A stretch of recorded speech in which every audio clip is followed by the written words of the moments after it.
Welcome to the Wealthy Woman's Podcast, a podcast for high-achieving women who are great at making money but struggle to build wealth. You'll learn how to take control of your money, increase your net worth, and make more. Ladies, it's time to create a life with more money and more freedom. Let's dive in. Well, hello, everyone. I am so excited for this podcast episode. And the reason why is because I have a special guest. Her name is Amelia Pleasant Kennedy, and she is a certified life coach, professional organizer, and fair play facilitator. Now, I'm going to tell you more about Amelia in a second, but I want you to know that this episode is filled with so many aha moments. We're really going to take you on a cool little journey. We're going to talk about all of the things that Amelia does.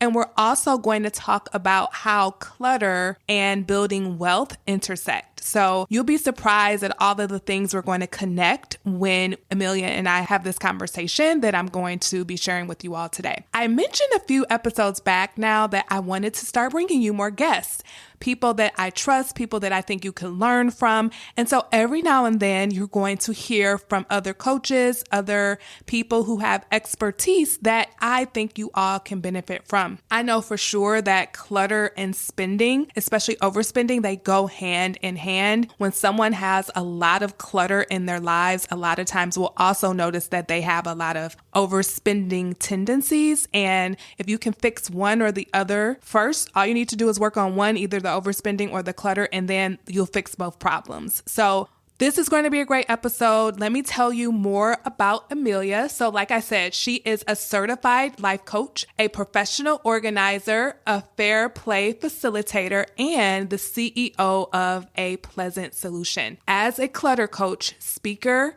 and top-rated podcast host, she helps folks who are frazzled, busy, and overworked uncover the root cause of the clutter in their lives. With a keen ability to listen for what goes unsaid, Amelia coaches from a space of total curiosity and non-judgment so that clients build a deep sense of self-trust. This episode is going to be amazing. I do want to remind you though, before we get into it, if you want help building wealth without sacrificing your lifestyle, without giving up all the things you love, book a consultation with me. Let's talk about how I can help you in my one-to-one coaching program or inside of the Wealthy Woman's Academy. And you can go to the show notes to learn more about all of that, or go to jermainefoley.com/WWA. All right, let's get to today's episode. Well, hello, everyone. Welcome back to the podcast. I am so excited about today's episode. I have my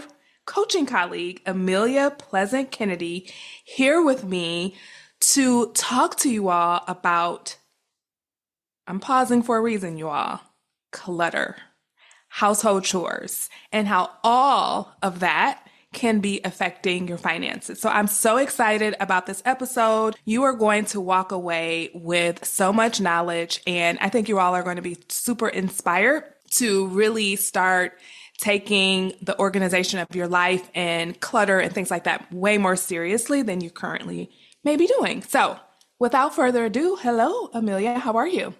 Hi, Jermaine. It's a pleasure to be here. Awesome. I am so excited. We've been talking about doing this for a while because we both launched our podcast. I think you were a couple months before me, right? And it's been over a year for me. And I was just like, I need time to get my feet wet, but I knew I wanted you on, and I'm so excited that you're here. So thank you for saying yes. Absolutely. And I'm so excited to talk about the intersection of clutter and finances and household responsibilities and how we divide up those chores. And it's fun, y'all. I know it doesn't sound that way. Yes.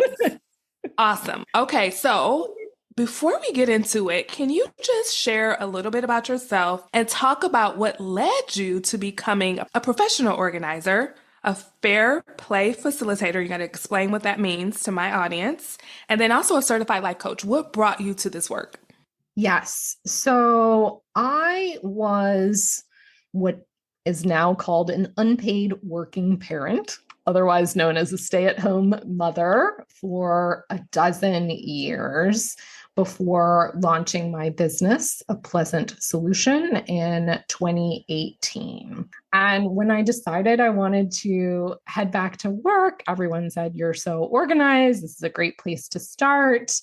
And what I discovered were the many layers of judgment, shame, and discomfort that women in particular have around managing their households, keeping spaces organized, and meeting these standards and expectations that our community and culture sets for us. So I started off as an in-home organizer and then layered in the coaching and the emotional exploration and the unlearning that is often needed to create a more aligned and sustainable life for us. And then we'll talk about Fair Play here in a moment, but that's a certification program that I went through that really looks at how, again, underneath of it all is the balance of responsibilities within the household and care task, who's doing what, that can kind of eat up our time and our energy and impact our finances and all the things. It's like the elephant in the room that no one talks about. Yes. And we're going to get into that because I think, to your point, women are burdened with working. Some of us work outside of the home, we work in the home, and we're still burdened with the majority of the chores. And so I'm excited about that conversation. Yeah, I mean, I'll just lead with a statistic that was recently published about mothers being responsible for 72% of all cognitive labor. So we'll break into that. And that's the thinking, the planning, the execution, as well as 63% of the physical labor when they were surveyed. So we're doing more than our fair share. Absolutely. Absolutely. Okay. So before we get into that, I really want to tackle the intersection between clutter and building wealth. So a lot of my listeners struggle with overspending, and that's one of the things that's preventing them from really becoming, or I should say, it's preventing them from building the wealth that they really desire to have. A lot of them are making great money and they want to enjoy life. And they think that spending money and buying all the things is enjoying life. And I do a lot of work to help them to see that differently. But my question for you is, can you help my listeners see the connection between clutter in their lives and their overspending? I'm sure you see this quite a bit. And can you just kind of break it down for us?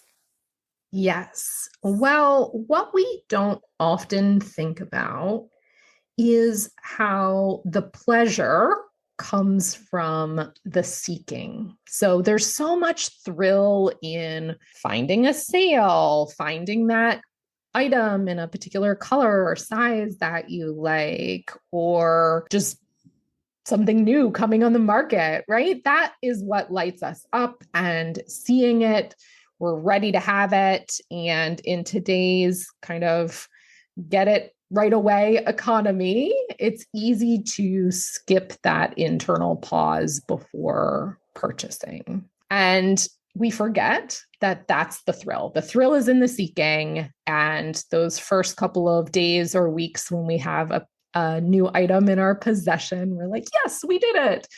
But what we forget about is that time passes, and everything we own, we sort of go through this cycle of excitement and thrill at the beginning, and then something will sit and languish and often becomes clutter unless we use it or have a purpose for it.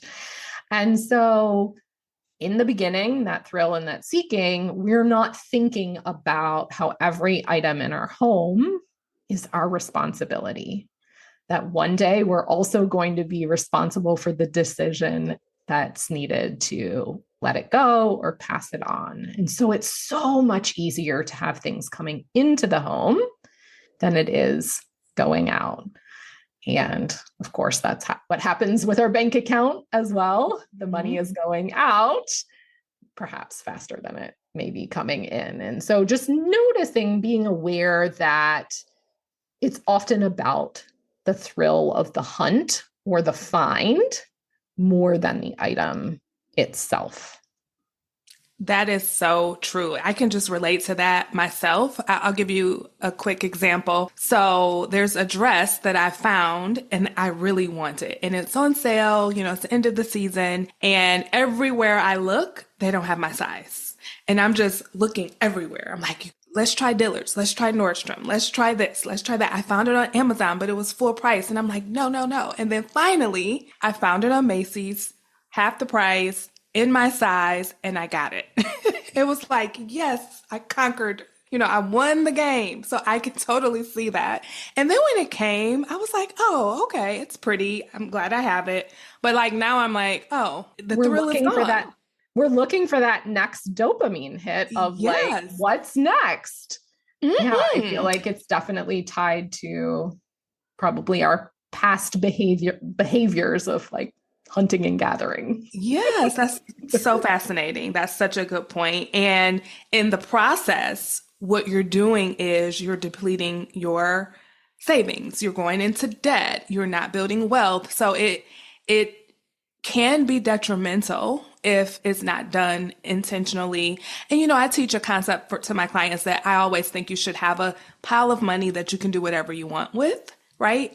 But even with that money, you still want to be intentional. You don't want to spend it just willy-nilly. You do want to just put a pause in between, having the urge, having that excitement, and actually acting on it. So yeah, that's because what we don't see in the moment is the dip in emotion or feeling that can result in the future. When we have to make the decision to let it go or declutter our closet or tidy up, or like, I don't want to do that work.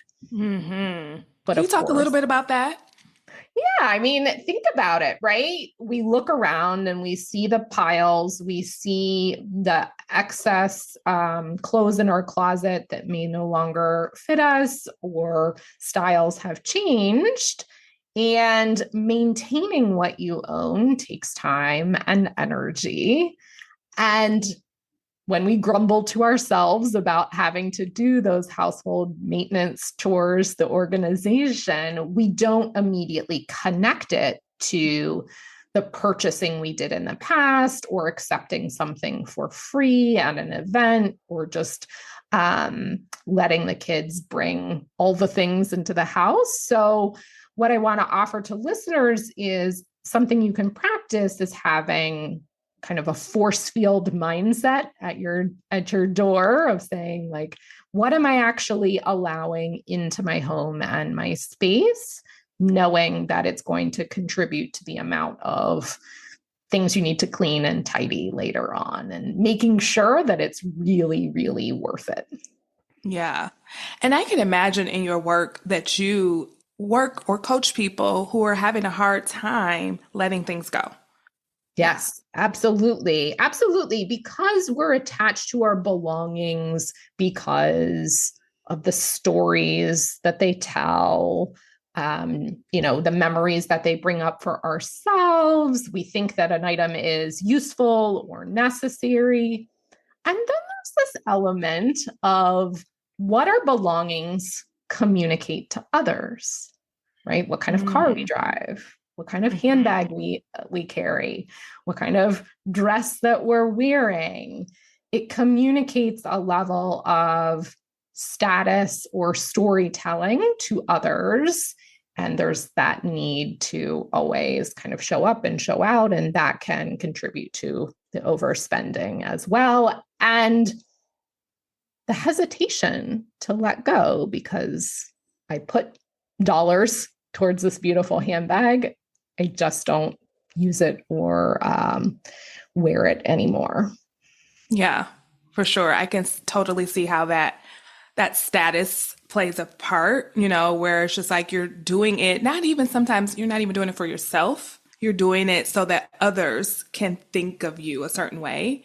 And a question that I always like to offer, like, okay, so so if someone else is looking at you and thinking of you a certain way, how does that make you feel? And then they'll, communicate that. I'm like, well, you can think that without trying to make somebody else think that way, instead of trying to manipulate someone else's thought processes, you can just decide to think and feel that way automatically.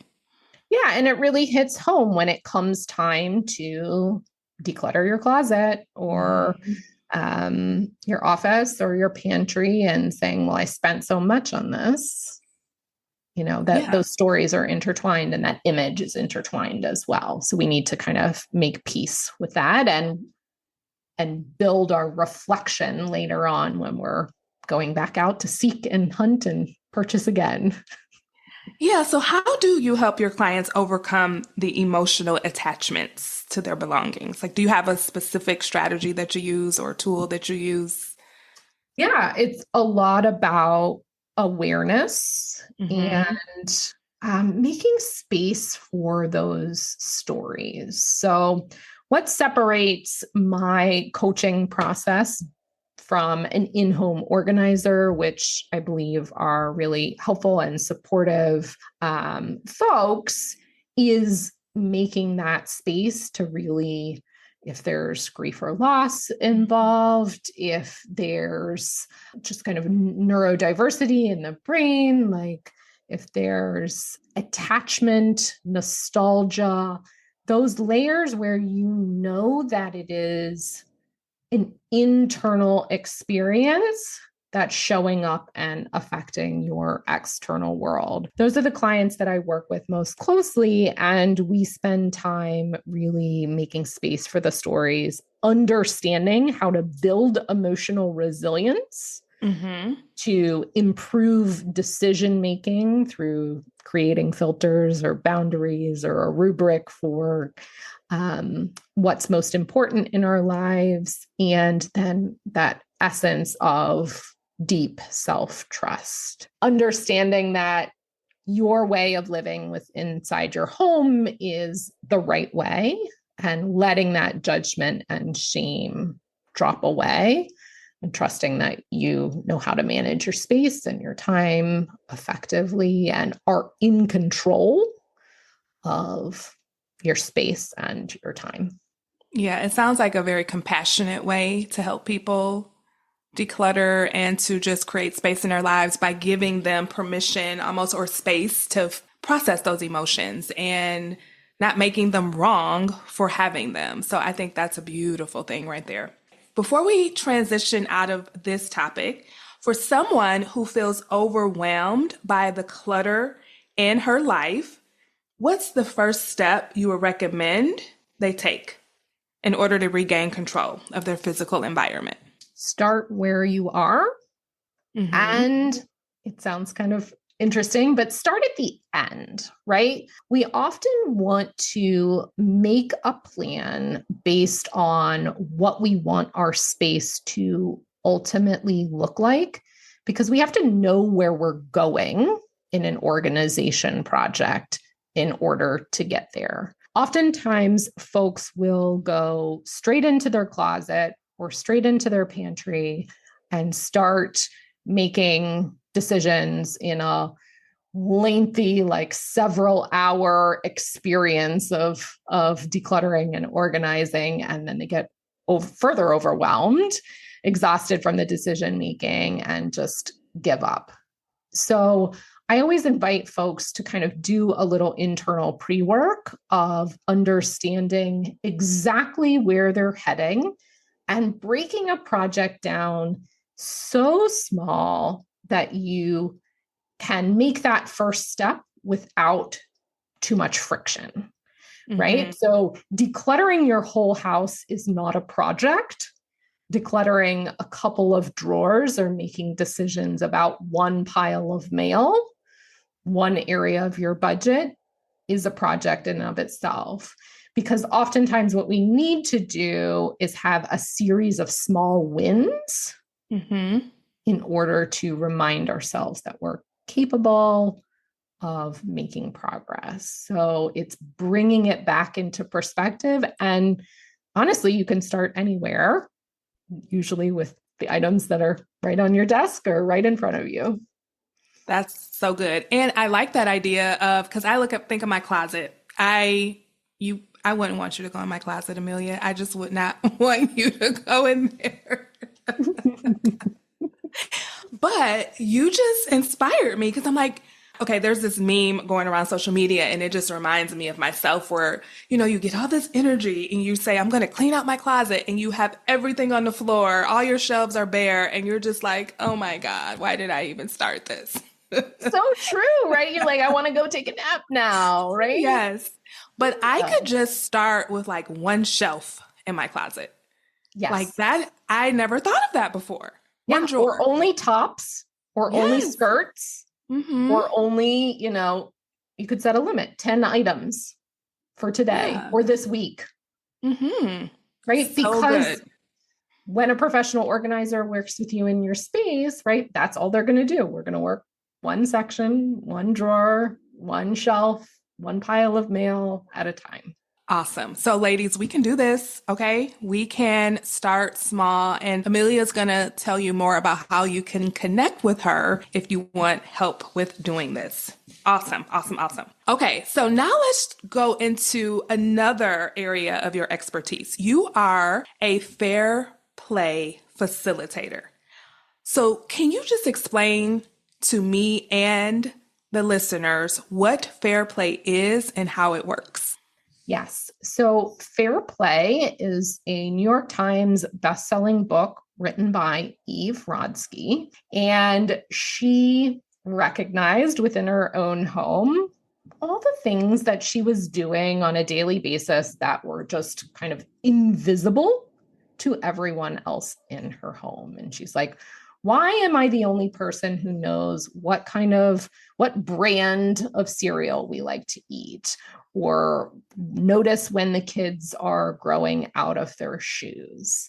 And so what it is she turned it into a game. There's actual cards. She identified the top 100 tasks that are most commonly duplicated in a household.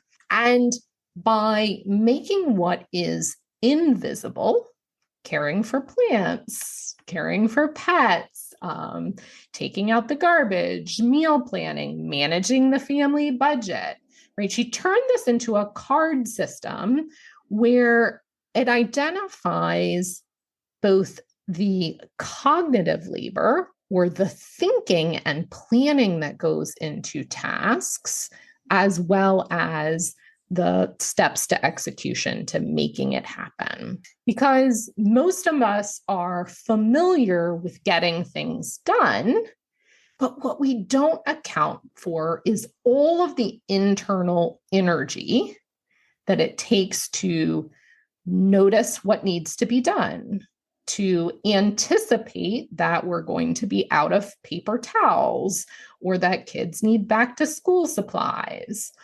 And she created a way to save time and anxiety between partners, between multi-generation, between co-parents, to say it's the work of running a household that is draining our time and energy.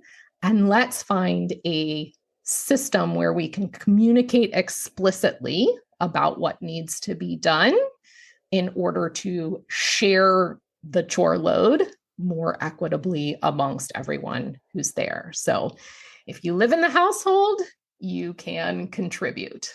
Love it. So this is not even just between partners. This is also in between the children. So everyone's involved. Absolutely. Because they are physical cards, you can lay them out onto the table and say, okay, here's the work that needs to be done. This is what we value in our household and why. So if each person can take a couple of cards and be fully responsible for that task for a week, 2 weeks, a month, fabulous. And then we can check in and discuss it and eventually swap tasks so that one person isn't always stuck doing the dishes, doing the meal planning, doing the laundry, everyone knows how to do something. And of course, in their maybe own special way, but with our agreed upon household standard. And so if someone gets sick or needs to travel, nothing falls through the cracks because more people are on board with the way that we've decided our household should run. Love that. That's such a good idea. So, do you see a correlation in between rebalancing household labor and responsibilities and how that could contribute to the household's finances? Absolutely. So within the 100 cards, there are several related to finances. There's one for cash and bills. There's a separate one for estate planning and life insurance. There's a separate one for being the money manager. So that in and of itself can be spread across more than one individual. And the key is, first, we're coming together and we're talking about the stories of our past. Well, how did we handle finances in our household growing up? What was important to you? What was valued? And having those explicit conversations, you're not only going to learn more about your partner, but you're going to create more of an even playing field to discuss and decide how you want to manage your finances from this day forward, right? Even if you've been married for 20 years, you can always kind of pivot and make some changes. So the key is really making what is invisible or assumed in someone else's head more explicit. And by doing so, I'm sure you've talked about a lot, right? When we have these hard conversations, it's much easier to get on the same page about our spending and our saving. Yes, that is so good. And it is kind of like a playful way to open up that conversation, about money and chores. And it's really, I just look at that as a way of getting your kids kind of up to speed on all the things that they could miss out on if mom or dad just did everything for them. So that's really good. Yeah. And the fun thing is, instead of partners kind of looking at one another and letting that resentment or irritation build because you're not knowing what the other person is thinking, or kids aren't knowing what their parents are thinking, right? The cards themselves can go on the table and they go between us all. So it's about the work. It's not about our personal feelings or our personal decisions. It's really about, hey, this is the work that needs to be done. How do we want to manage it? And what do we decide is our standard for our household moving forward? Love it. So you advocate for something called the ownership model of responsibility over the delegation model. Please explain the differences and just give us more insight into those two models. Yeah, for sure. We are all familiar with what it means to delegate. And delegating is super helpful, right? You assign someone a task and you hope they follow through and you check in with them about its completion. The difference with the ownership model, let me pause for a second and say, with delegation, the responsibility of thinking about the task, noticing, anticipating what needs to be done still exists inside of you. You're still doing that cognitive mental labor, holding it on your to-do list, holding it in your mind. The difference with the ownership model is that you're transferring that thought process, that pre-planning, that thinking about what needs to be done to someone else, which frees up a little bit of your mental capacity and your mental load. So if I am asking someone or transferring ownership of the meal planning process to my partner, I'm not going to be thinking about what we're going to have for dinner this week. I know that they are taking care of it. So with the ownership model, when you're transferring it, that person is thinking about the meal plan, deciding what we're going to eat, and at a certain point, maybe checking in to say, hey, does this work for you? But they're really owning all of the components of that task from start to finish. And there's no need for me to be checking in on them or following up with updates. I'm trusting fully that that is being handled by the person who is owning the task. I love that. Okay, so I'm going to play the devil's advocate here. What if they don't follow through? Then what? Always possible. So before this, we really want to do that pre-work of discussing what is the minimum standard for a particular task to get done. So we're getting together as a family and we're saying, these are the things that would qualify as a basic meal plan for the week. We'd like 4 home cooked meals, 1 set of leftovers, and 2 takeout nights. Or we'd like some combination that makes sense for our household. And the key is by defining those very bare minimum elements, you're agreeing on what would work for everyone, and you could sort of go to bed stress-free at night.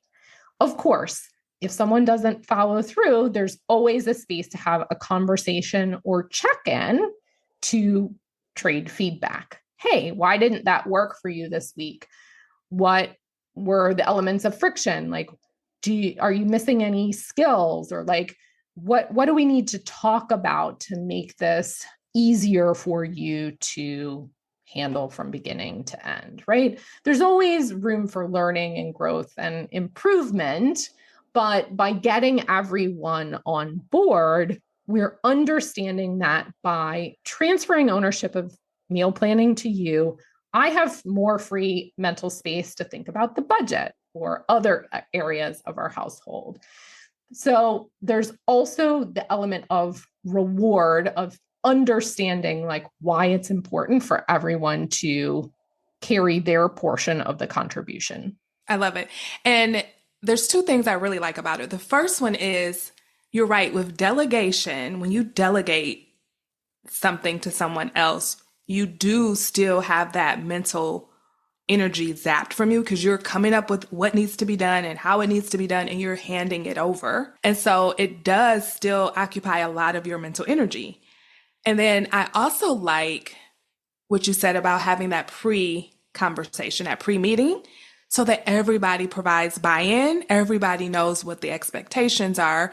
I teach a concept called, putting your prefrontal cortex in charge of your money, where you sit down and you actually think before you just do. And that is what that is. It's like, okay, let's put our prefrontal cortex on meal planning. How is it going to work for our family? What's our budget? How many times are we eating out per week? How many home cooked meals? How many leftovers? So yeah, that's such a good model. I'm going to have to steal that. I love the ownership model. And I would say it's really leaning into the why. Mm-hmm. Because all this is about the humanity behind why we do this work of caring for others within the household. By you taking on meal planning, you're contributing to the household, and that's meaningful to all of us because fill in the blank. Mm-hmm. When you are responsible for the budget and take ownership over that, you're contributing to the household, and it's meaningful to us all because we want to make this about the element of love that is behind the purpose of why we do these things to keep our house afloat to start. Mm-hmm. Such a good point. So beautiful. And it is about caring for each other and really helping people to step back and say, is it really fair, or is it kind? Is it loving that 70% of the chores fall on one person mentally and 60% physically? Like, is that really fair? Is that loving? And until you think about that, it's just the norm. And so people do it. But when you really think about it and you help others think about it, that's part of the family, it can really bring you closer together, it seems like. Yes, because the goal is to free up everyone's time. So when we talk about creating an equitable balance, every household looks different and their time is being used in different ways. But we're saying that the work of running a household is as important because it takes minutes of one's day to the paid work that we do outside of the household. So all time is created equal, and we all are choosing how to spend our minutes. So when we free up some mental load, we have more time for adult friendships or personal passions, for self-care, for the other more enjoyable family or alone time that we like to have, and that everyone in the household deserves a bit of that as well. Yes. And I can see how with my listeners, a lot of them, they are high achieving women. They have their own businesses. They have high powered jobs. They're in corporate America, and they may be mothers. They may be taking care of parents. And sometimes with all of that, yeah, I know you are, Amelia. With all of that, it's like sometimes you just need an escape, right? And then for my clients, a lot of that is, retail therapy and indulging in overspending and impulse shopping just to temporarily kind of relieve some of that pressure. And so when you can do that in a more intentional way, then it frees up money for you to be able to build wealth with that, and you can still have a fulfilling life while you're at it. For sure. And, part of the process is just getting everyone on board to see how it benefits everyone, right? Yes. Right. It is there. This is a win-win dynamic for all. No one's losing out by taking on more of the household management. They're learning to contribute. They're gaining emotional connection. And in turn, partners often find like just more enjoyable to be around because I'm not so resentful or irritated. Exactly. And the same can be true of multi-generational living or co-parents as well. Kids might say, "Oh, mom, it's nicer now that I'm helping with the chores." 100%. So funny. So as we kind of wrap this up a little bit, do you have a success story from your work that you can share? It could be around organization, around fair play that you helped maybe a client implement and it just really, changed everything for that person, or, implementing the ownership model. Do you have a story you can share with us? Sure. I have a client that I've been working with for quite some time. And we have worked on decluttering her spaces, calendar, and most recently, she was able to move cities because that was her vision. But it was this steady process of her learning to check in with how she was feeling about what she owned and recognizing the story she had around books and makeup and clothes and how her things were displayed in her house and what should or shouldn't be done. And really getting curious about those moments to figure out what made sense for her. So she ended up organizing her shoes in her upstairs hallway because she could see them all and it just made sense for her.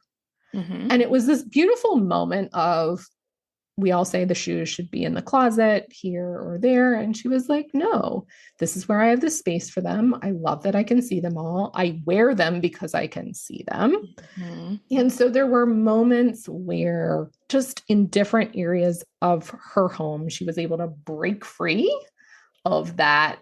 This is the way society says it should be. And this is the way I'm going to do it. And really reached a place where she had gone through enough belongings and decided, well, now I want to live somewhere warmer and sunnier, and I have less to bring along with me. I'm able to make that change because my material load is lighter, able to see the possibilities for the future. Love it. So I have a question. So you mentioned this earlier, and I meant to kind of go back to it, but it just popped up in my mind again. So let's say you have a client and you're helping him or her declutter their home, or let's say closet, and there is maybe a handbag or two that they do not carry, but years ago they purchased it and it was in their mind expensive and they're reluctant to let it go. How do you help them with that? So there's a bit of truth telling and a bit of compassion. So unfortunately, many things we purchase, whether they're at full price or on sale, do not hold their resale value. It's just the truth. And so we may feel that things should have a financial return. We could sell it or get some money for it. And it's not that it's not the case, but we often just don't move past it and make a decision because we're disappointed to learn how much something is worth on the secondary market. And of course, there are sites that take mint condition goods, and that can be a way to go. So there's a bit of the truth telling and a bit of just the compassion and acceptance of understanding that perhaps that was a shopping mistake, right? We all buy things that we think light us up at the time, and we don't end up using them. I make shopping mistakes, right? And just understanding, okay, there's a lesson here to be learned. What do I need to know about myself in the future? So I like to say that everything that you have in your home should earn its keep. It needs to give you something in return for the space that it is taking up in your closet, in your home, on your calendar, or in your life. And if that handbag, for example, is no longer paying rent, it's now time to make that decision. And the resale market takes time. So I encourage people to think, what is more important to me? Saving time, saving the environment, or getting a financial return for this particular item. And that can kind of guide the future decision-making with what to do with that item, because now is the time for the decision to be made. You can hold on to it for a bit longer, but the decision itself isn't going to disappear. Yeah, so it's that mental load that's still occupying space in your brain. And another way to look at that is just to say, you know what? I did get some enjoyment out of carrying this bag, for a few years, and now the time has come. The time has come. The season is over. Kind of like how friendships, you could have an amazing friendship for a season, and then, things just evolve. It's forward-focused, future-focused thinking. Who do I want to be in the future? Versus who I was a few months ago or a few years ago.